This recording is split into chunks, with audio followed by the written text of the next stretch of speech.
Eh bien, bonsoir à tous, bonsoir mes chers abonnés. J'espère que vous avez la patate. Moi, j'ai pas la patate. Ça fait 3 jours que je suis cloué au lit. Je suis malade comme un chien.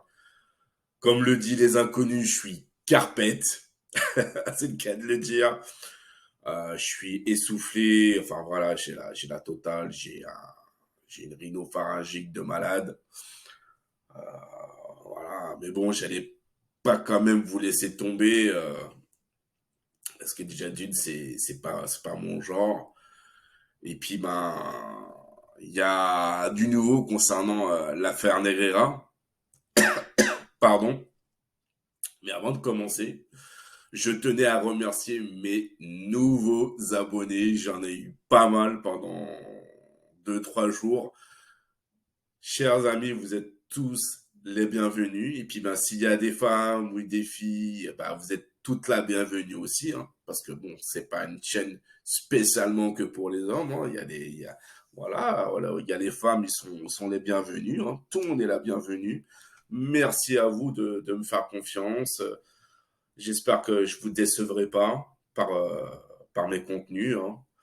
J'espère. Je suis désolé, je suis KO ce soir, les amis. Vraiment. J'ai envie de dormir, mais bon, je vais tenir le correct pour vous, hein. Sinon, je tenais aussi à remercier mes abonnés, hein, avec qui j'ai pu converser en commentaire concernant justement cette affaire Nevera et le FC Barcelone. Voilà, il y a des choses où on n'était pas en accord, mais voilà, on a su trouver des compromis et on a su se comprendre. Et c'est ça qui m'intéresse. Voilà, dans le respect, bien évidemment, parce que je ne tolère aucun commentaire injurieux, bien évidemment. Et ça m'a fait beaucoup plaisir de pouvoir justement ouais, converser. J'ai vu qu'il y avait beaucoup de commentaires, donc merci à vous, merci à chacun d'entre vous d'avoir exposé son avis hein, sur la question. Voilà, c'est quand même important de pouvoir converser avec les internautes. Donc un grand, grand, grand merci à vous. Voilà les amis, j'essaie de faire au plus vite parce que je suis vraiment crevé. Hein. Désolé, mea culpa. Donc d'habitude j'écris mes articles, mais comme je suis malade, j'arrive même pas à tenir un stylo tellement que j'ai plus de force. Je vous ai mis l'article devant vous, donc l'affaire Nevera. C'est un article qui vient du El Partidazzo de Cope. Voilà, je crois que c'est un journal qui, qui est basé sur Madrid. Alors, donc, que dit cet article? Donc, cet article dit le rapport que l'agence fiscale a fait en avril 2022 et qui comprend le résumé de l'affaire soutient que l'ancien arbitre a facturé au Barça plus de 7,5 millions d'euros entre 2001 et 2018 par l'intermédiaire de 3 sociétés. Danil 95 SL, Nilsad SCP et Soccercam SL, cette dernière appartenant à son fils Javier Enriquez Romero. Entre 2016 et 2018, période enquêtée par le parquet, Danil 95 SL, la société avec laquelle l'ancien arbitre a facturé le FC Barcelone, a reçu des paiements du club du Barça qui ont dépassé 1,6 million d'euros. Nilsad SCP a reçu un paiement unique de 50 000 euros en 2016 et Soccercam SL a facturé au Barça 450 120 euros, au total 2,1 millions au cours de ces 3 dernières années. Enfin, au cours de ces 3 années, pardon. Au cours de cette période, Enriquez Negreira a retiré 557 871 euros en espèces qui, selon les conclusions de l'agence fiscale, auraient pu être utilisés directement pour de prétendus paiements à des tierces. Pardon. Assez dur. Hein. Cependant, le procureur a prévenu le parquet qu'il n'avait pas été en mesure de prouver que les versements du FC Barcelone à l'ancien vice-président de la commission technique des arbitres avaient influencé la nomination des arbitres ou altéré les résultats des matchs. Ça, c'est très important, les amis. Le Trésor. Donc le Trésor, je pense que ça doit être le fisc espagnol, hein, il me semble. Hein. Dites-moi si je me trompe. Souligne que ce manque d'accréditation et d'explication du travail pour le Barcelone pourrait être une indication que les factures pourraient dissimuler des services illégaux tels que le commerce d'informations confidentielles du comité d'arbitrage, influencer les nominations d'arbitres ou participer à l'altération des résultats. Cependant, il souligne que ces comportements n'ont pas été prouvés dans la procédure d'inspection et qu'il n'y a pas non plus de preuves, selon l'agence fiscale, de paiement à un arbitre. Voilà les amis. Donc cet article, ça fait quand même 3 jours que je l'ai dans la boîte, mais j'ai attendu. J'ai attendu pour voir si entre-temps l'affaire voilà, allait évoluer encore une nouvelle fois, mais pour l'instant, je n'ai rien d'autre. Donc c'est pour ça que je fais cette vidéo. Mais oui, effectivement, ça fait 3 jours que j'ai cet article. Mais bon, voilà, j'ai essayé d'attendre. Je me suis dit au bout de 3 jours, s'il n'y a rien, c'est que pour l'instant, c'est que ça sent bon pour le Barça. Excusez-moi, je bois un café pour soulager un petit peu ma gorge. Du coup, chacun a donné son avis sur la question. Et je vous en remercie. Beaucoup ont dit que c'était un complot de la part de Madrid. Je dirais oui, pourquoi pas. Mais moi, j'avais pensé aussi à autre chose, les amis. Un truc farfelu, je suis d'accord. Mais vous savez, rien n'est impossible dans la vie.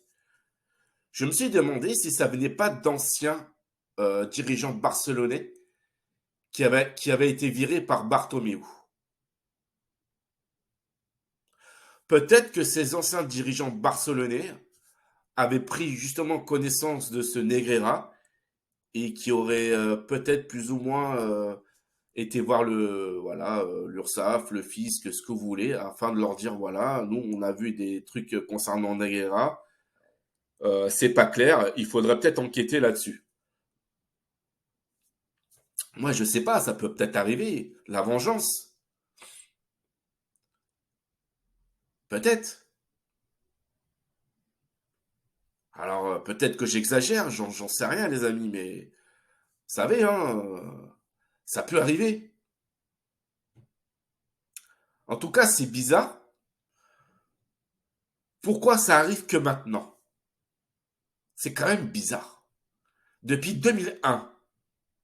2001, c'était Gaspard le président. Avant Gaspard, c'était Nunez. Je me demande pourquoi ça arrive que maintenant.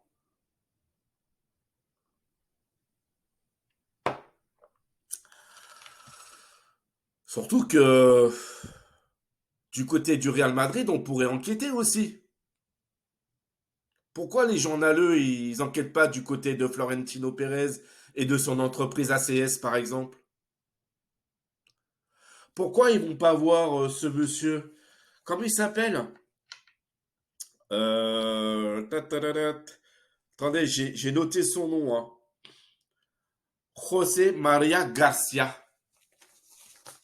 Alors lui, je peux vous assurer que Florentino Pérez, il le craint, ce monsieur, ce José María Garcia.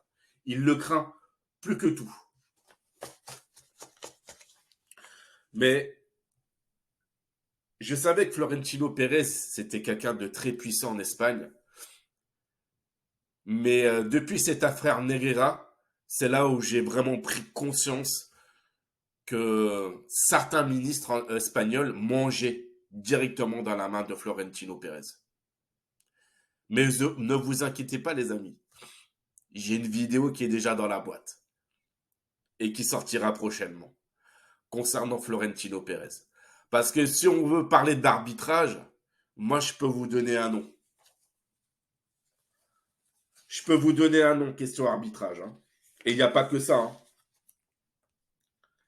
Il n'y a pas que ça comme affaire. Florentino Pérez, il en a des casseroles aux fesses. Hein.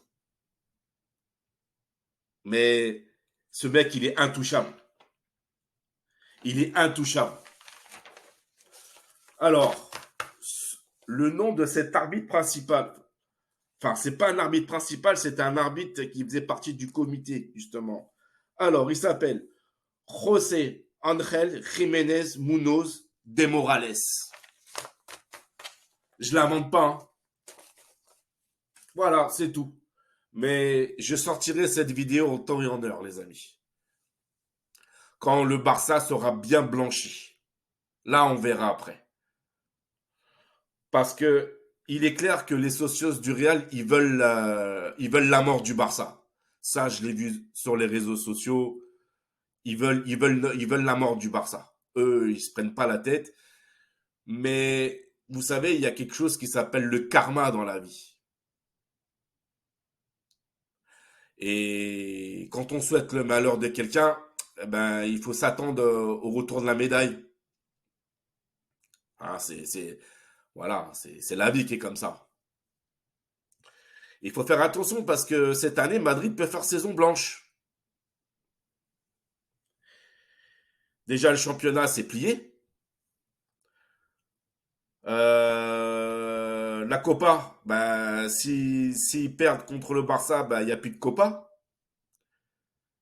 Et puis, ben, Real Chelsea, hein, en sachant que le match retour, c'est à Chelsea. Hein. Chelsea, ils jouent sa saison hein, en Ligue des Champions. Hein. Ils jouent leur saison. Hein. Donc, je peux vous assurer que Chelsea sera sans pitié face au Real Madrid. Hein. Chelsea ne jouera pas la Ligue des Champions l'année prochaine. Hein. Ils sont trop loin au classement. Donc, ça va être très chaud. Hein. Ça va être très chaud pour le Real. Hein. Surtout que Benzema, il se fait taper dessus comme je sais pas quoi. À croire les Madrilènes, c'est bon, ben voilà, il a acheté hein, le mec. Hein. Il a acheté. Hein. C'est fini. Hein. Il sert plus à rien. Parce que les Madrilènes, ils sont gentils, mais ils sont amnésiques. Ils sont très amnésiques. Quand le Real gagne, tout le monde est fort, tout le monde, tout le monde est super. Mais quand ça se passe un peu moins bien, ben Karim Benzema, fuera, Asensio, fuera, tout le monde fuera. Ah, à Madrid, ça se passe comme ça, ils sont sans pitié. Ils oublient vite. Ils oublient très vite à Madrid. Ils sont amnésiques. Ils sont comme ça. Donc on verra bien. Hein. Et puis vu la tête de Carlo Ancelotti sur le banc, hein, je trouve qu'en ce moment il n'est pas très serein, hein, contrairement à avant. Hein. Ça sent la fin pour lui. Hein. À mon avis, l'année prochaine, il sera plus coach du Real Madrid. Hein. À mon avis. Hein. D'ailleurs, certains journalistes madrilènes le disent clairement. S'il ne gagne pas la Ligue des Champions, c'est fini. Non mais vous vous rendez compte. C'est chaud quand même. Hein. Ah bon, bref. Moi, je suis pas madrilène, je suis pas supporter du Real, qui se démerde. En tout cas, ces sauces-là, parce que bon, je mets pas tous les sauces du Real dans le même sac, hein, faut jamais faire d'amalgame. Mais ces sauces qui veulent la mort du Barça, faites attention les gars. Faites attention à ce que vous souhaitez. Parce que ça peut se retourner contre vous. Je dis ça, je dis rien, les amis. Voilà. Sinon, bah écoutez, j'ai fait le tour. Et je vais aller me coucher parce que j'en peux plus, je suis désolé. J'ai envie de dormir. Je vais pas vous retenir plus longtemps parce que je sais que vous avez des choses à faire. En tout cas, ben, j'espère que ma vidéo vous a plu. Et puis, ben, écoutez, s'il y a une suite à cette affaire, ben, je posterai une autre vidéo, hein, comme d'habitude, et je vous tiendrai au courant. Voilà, les amis. Écoutez, je vous souhaite à tous et à toutes une excellente soirée. Merci à vous d'avoir visionné ma vidéo. J'espère avoir été complet et explicite hein, dans comment dire, dans mes explications. Et puis encore merci à mes nouveaux abonnés, hein. Franchement, ça vient du fond du cœur. Merci à vous. Merci à mes abonnés aussi qui sont toujours là pour regarder mes vidéos. Ça, je le redirai jamais assez. Merci à tous. Et puis, ben, ceux qui souhaitent lâcher des commentaires, allez-y, hein, faites-vous plaisir. Mais voilà, s'il vous plaît, pas d'injures et voilà, je veux du respect. C'est le plus important dans la vie. Voilà, portez-vous bien et je vous dis à bientôt. Ciao, ciao les amis.